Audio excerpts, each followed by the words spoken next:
Hello, 8th graders. Today we're going to talk about volcanoes at plate boundaries.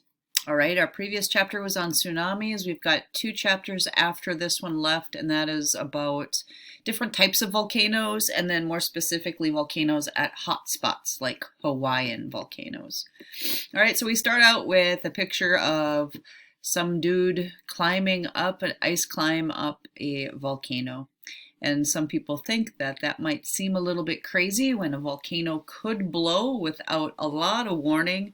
But so many volcanoes are either dormant or extinct, or there are hundreds of years in between eruptions. And so, especially here in the United States, we've got a string of volcanoes on the west coast from British Columbia all the way down to Northern California. And many, many ski resorts are right on top of those volcanoes. All right, most of, or the biggest incidence of volcanic building is at a convergent plate boundary. And we've talked quite a bit about this, about where if you've got 2 converging plates and one is oceanic and the other is continental, the oceanic is more dense and it will subduct. Well, what happens is that subducting plate brings down ocean floor down into the mantle, and what happens is that mantle then has a lower boiling point. So it doesn't have to get quite as hot in order for it to bubble up.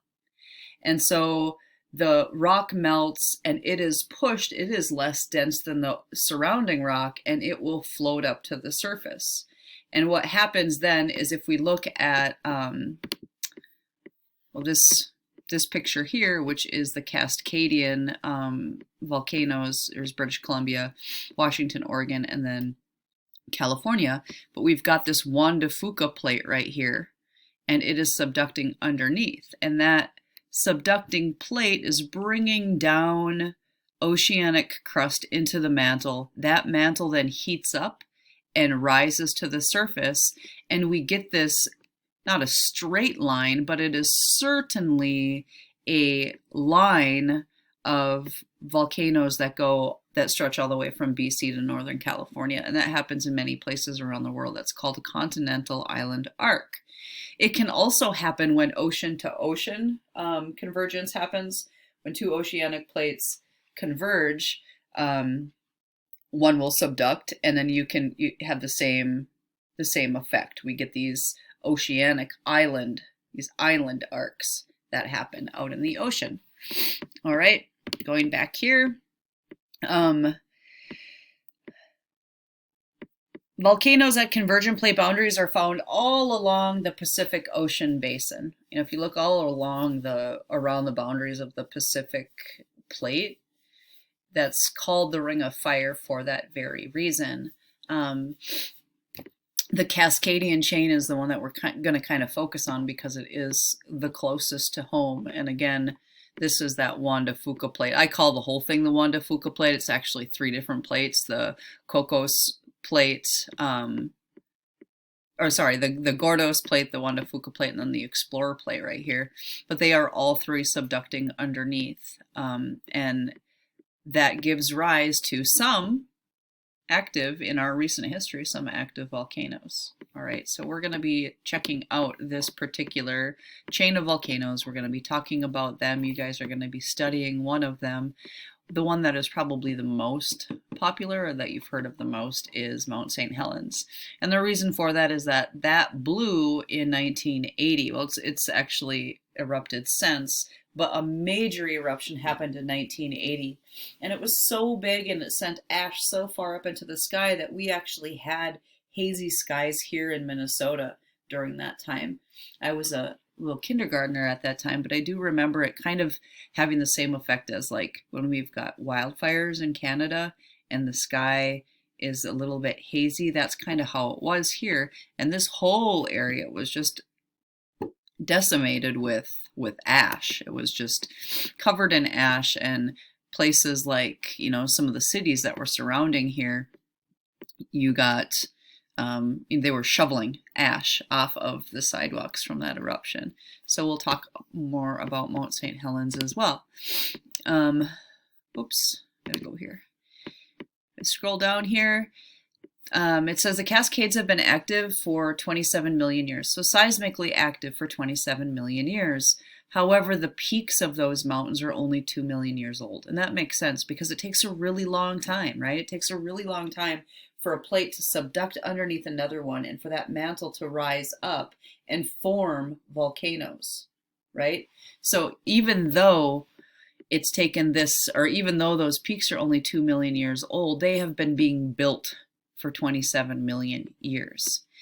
We're going to go to this site in the next couple days, and I'm going to have you take a little bit of a deeper look at some of the volcanoes that are along that line. It has a nice overview of where the volcanoes are. It has a little blurb about each of them and how often they erupt. There's some videos embedded in here that you can see. You can watch the actual eruption of, here's Mount Rainier. Mount Rainier is a gorgeous peak. And it's actually a huge stratovolcano, but you can actually see it from across the state. It is amazing. It's humongous, 14,000 feet tall in Washington state. All right, if we keep going down here, Mount St. Helens has a really cool video right here that shows that. And then we go down into some of the Cascade or the Oregon volcanoes and then down into the California ones. So I encourage you to take a look at this link in the iBook. I will again be posting this link also in future days when we start talking more specifically about particular volcanoes. Okay, they can also happen at divergent plate boundaries. We talked a lot about seafloor spreading, right? When plates are moving apart like this, mantle comes up and fills in that gap, but it doesn't just stop right there when it's even with the rest of the seafloor. It continues up, and that's what creates that mid-ocean ridge. Well, in some places where the water is, maybe it's not in the middle of the ocean where the water is so deep, if it's more near a shoreline, you're going to get that buildup coming up above the water line, and you're going to get some islands formed. Another thing happens in rift valleys. Okay, so Iceland, we've talked about that, where our divergent boundary goes right through the country of Iceland. It is actually ripping it apart. And you can see from Google Earth, you can see that rift zone. You can see that area where the land is actually being ripped apart. Well, magma is coming up and it's building up and building up, and you get volcanoes inside of that rift valley. Another place where that happens is in Africa. In the northeastern area of Africa, there's a rift valley, and it's kind of tearing Africa away from Saudi Arabia and that far east northeastern part of Africa. There's a chain of volcanoes right there too, and it's right in the middle of a rift valley where a part of Africa is diverging from the greater African continent. Okay, so they can, again, at plate boundaries, most often volcanoes happen at convergent plate boundaries, but they can also be built up in divergent areas too, like in rift valleys and at mid-ocean ridges. Okay, I'm going to have another video that is posted that digs a little bit deeper, maybe a little more specific than what we need about what subduction is and how that actually creates volcanoes. But the guy in the video does a really nice job of kind of painting out that picture. I'll post that onto the website, and then you'll have a little question that goes along with this. And I will talk to you soon.